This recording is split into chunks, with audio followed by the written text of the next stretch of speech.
Oh, yes, oh, yes, oh, yes. We got a good one today. Oh, I'm about to get in my bag. See, I usually don't do this because a lot of people don't know that I am a certified scholar. But I don't get into my scholar bag. This usually where I just get on here and just talk about, the different subjects that I want to talk about.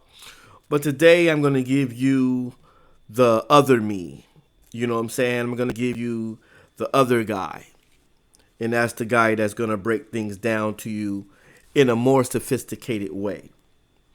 Now, well, in this rendition of a masterpiece that I'm about to cook up, I want you guys to understand how advanced white supremacy is and not to take it for granted and to understand that before we go into this, I want you to understand that white supremacy moves in sequences, right? That means in steps, you know what I'm saying?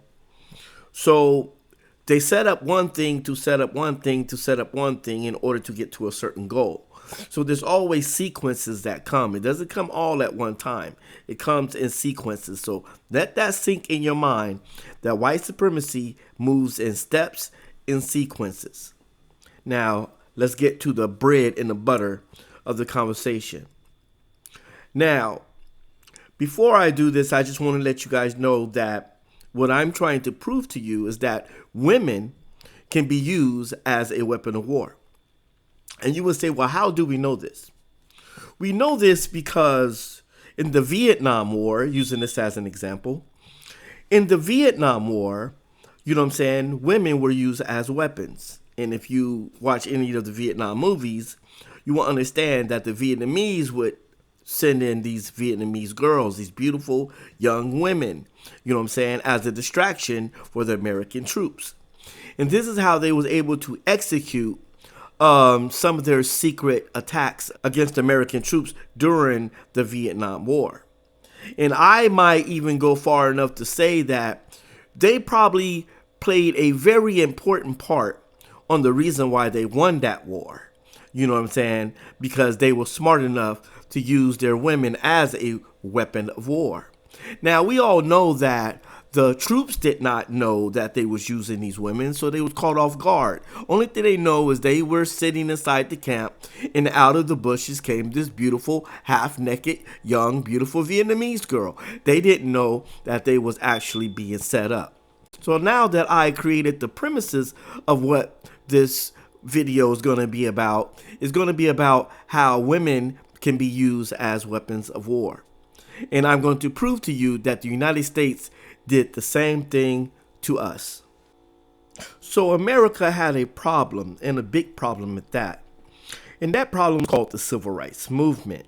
So the Civil Rights Movement was based on black people fighting for their rights because a lot of rights were taken away and a lot of rights was not available and a lot of rights was not given, you know what I'm saying, to the black American, you know what I'm saying, in the 1950s, in the 1960s. So we had to fight for it, right? You know what I'm saying? See, America had a problem, and that problem was the unity between the black man and the black woman. And they understood that as long as the black man and the black woman was united and come together as one, they were simply unstoppable. And they knew they had to find some kind of way to interrupt, you know what I'm saying, this camaraderie that black men and black women had. Matter of fact, they were amazed by it because they did not have it themselves. But they knew that they had to infiltrate this relationship one way or another. So now you know what the weapon was going to be: the white woman. Because you got to understand, we all know that nobody trusted the white man, you know what I'm saying, because he was enemy number one, you know what I'm saying, far as black people was concerned.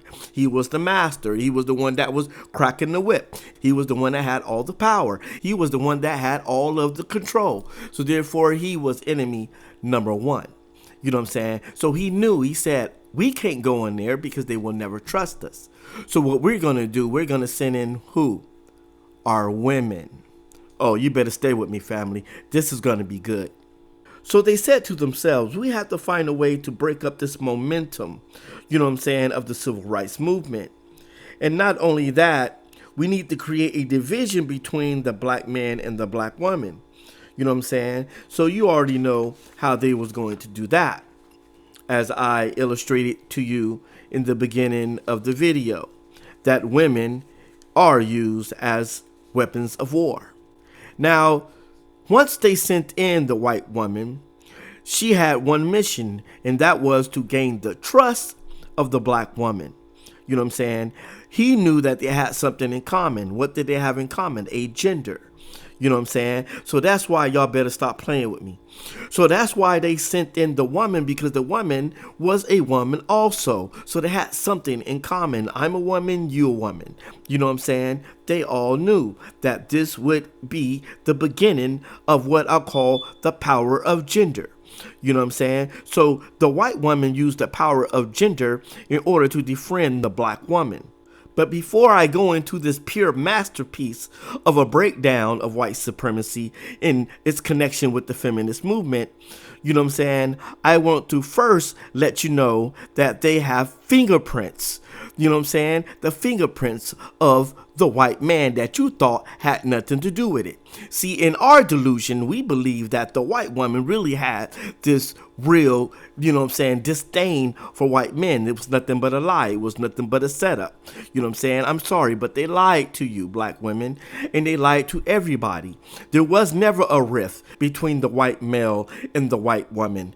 This was a cold crow pro. This was a pure mission, you know what I'm saying, that was orchestrated on the desk of somebody's desk, if you know what I mean, in very high places.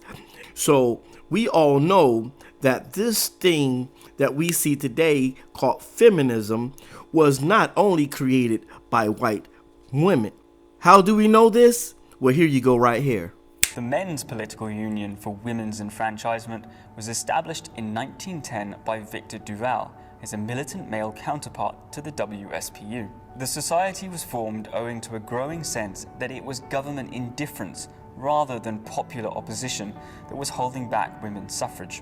One particularly dedicated member was Hugh Arthur Franklin. In the Black Friday suffrage demonstration of 18th November 1910, Franklin was arrested but not charged. Outraged by the police brutality he witnessed, later on the 26th of November 1910, by 1913 the Men's Political Union had or planned 18 branches across the UK from Edinburgh to Eastbourne. As the WSPU's increasingly militant campaign led to reprisal acts of violence, the MPU organised in July 1914 a suffrage speakers defence corps. The MPU remained active during the First World War and eventually merged with East London Federation of Suffragettes to become the Workers' Suffrage Federation. The Men's Political Union for Women's Enfranchisement was established in 1910 by Victor Duval as a militant male counterpart to the WSPU. The society was formed owing to a growing sense that it was government indifference rather than popular opposition that was holding back women's suffrage. One particularly dedicated member was Hugh Arthur Franklin. In the Black Friday suffrage demonstration of 18th November 1910, Franklin was arrested but not charged. Outraged by the police brutality he witnessed, later on the 26th of November 1910, as the WSPU's increasingly militant campaign led to reprisal acts of violence, the MPU organised in July 1914 a suffrage speakers defence corps. Now that I've proven to you that it was not only just the white women that was orchestrating this well-orchestrated plan, it was the white man, because you got to understand his fingerprints was on it the whole time. And now my point was proven. Facts. I don't come with nothing but facts. We don't play around here. We come with the facts. You understand that? Now, in order to weaken the black civil rights movement and to break the bond between the black man and the black woman, you know what I'm saying, they sent in the white female agents. You know what I'm saying? Yeah, these were agents that they sent in. And they sought out to defriend the black woman by gaining her trust through false claims that she was also in odds with the white man. One of the biggest lies ever told in modern American history. She had no problem with the white man. This was the orchestrated plan the whole time. And I'm going to prove it to you as I go along in this masterpiece that we're about to create. Now, common sense would tell us that at that time, the white woman wasn't working.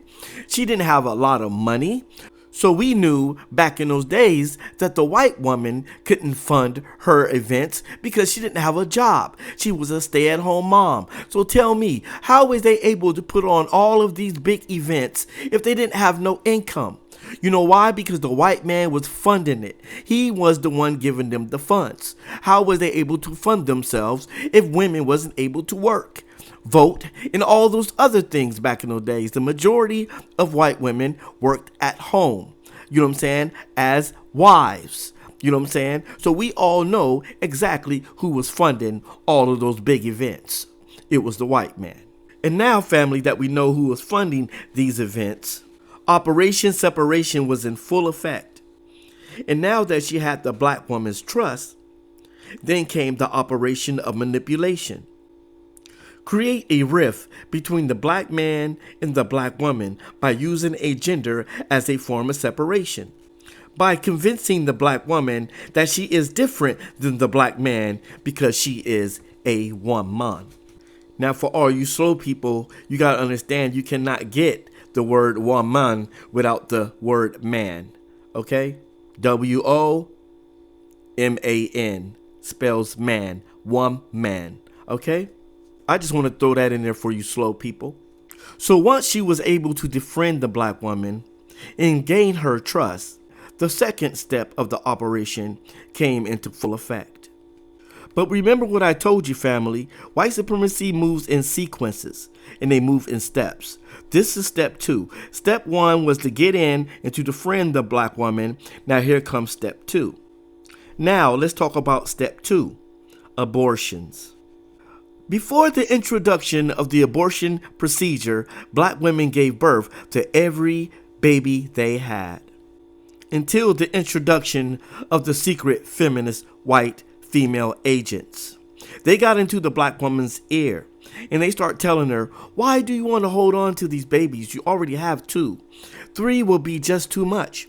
So they start to convince the black woman into doing something that she never done, and that was very much against black tradition. As the original Hebrews, we did not believe in killing our children. As original Hebrews, we did not believe in aborting our children. It was simply not a part of our tradition. But now that the serpent is present, things started to change. And as black fathers, we were very against abortions. We fought against this. We talked to our women. We talked to our wives. Why are you doing this? As we were telling them not to abort their children, the serpent was whispering in her ear, get rid of the baby. Get rid of the baby. It's going to be too much of a burden for you. You're barely making it now. Bringing another child into the fold would do nothing but make things 10 times harder for you. It would be easier for you to just go ahead and get rid of it. It's a very fast and painless procedure. Oh, it breaks my heart, family, just explaining to you the ways and the wicked ways and the influence of the serpents. Because the enemy was in our house. The enemy found a way to get into our homes. They sent in their greatest weapon. The white woman was their greatest weapon. They were able to infiltrate the civil rights movement by separating the black man and the black woman from each other according to gender. She also made up a lie saying that she was at odds with the white man, but she never was. This was a well-orchestrated plan to separate the black man and the black woman. And just like the serpent came into the Garden of Eden as a snake, he returned as a woman. He came in the form of a woman this time. So let's go back through the sequences real fast. Because remember, I told you that white supremacy moves in steps and sequences. Now let's go through the list really, really fast, for we can get an evaluation of the damage that was done. Remember, the devil comes to rob, steal, and destroy. And that woman came in, that weapon, that secret weapon that America used against us, and used the white woman to infiltrate the civil rights movement and to defriend the black woman and to convince her to abort her children. Not only did she do that, she came in with the final blow. She came in and she started to lay down with the black man and destroyed the black family and created her own. Mission was now completed. She was successful at driving a wedge between the black man and the black woman. And I know a lot of these feminists is going to be mad because they now also just discovered what was done to them. They also discovered that the white man had his fingerprints all over this. He orchestrated the whole thing. He sent the white woman in. And I proved to you that the white man fingerprints was all over it. I also proved to you who was funding all the events. It was the white man the whole time. She is still marrying the white man at a 91% rate. If she had such a big quarrel with the white man, then why is she so quick to marry the white man? Another thing I also noticed is that when it comes to the core beliefs of feminism, she doesn't practice the core beliefs of feminism. That's why she doesn't have a problem with her man, because she never had a problem with her man. But the women of color, they took those things as law and they went and they applied it to their households. And this is the reason why the black family and the brown family is falling. It is destroying itself. It's self-destruction. She brought in the poison pill to destroy the black family. And this is why she does not practice feminism. You never hear them taking that stuff back home. Oh yeah, they'll come to their well orchestrated, funded events, you know what I'm saying, that is funded by the white man himself, and tell you that you need to fight against your man. You need to rebel against your man. You're not his maid. But at the same time, what did she do? She go home, she's obedient, and she becomes the white man's maid. So now that you know that women can be used as weapons of war, guess what happened to us? They used the white woman as a weapon of war.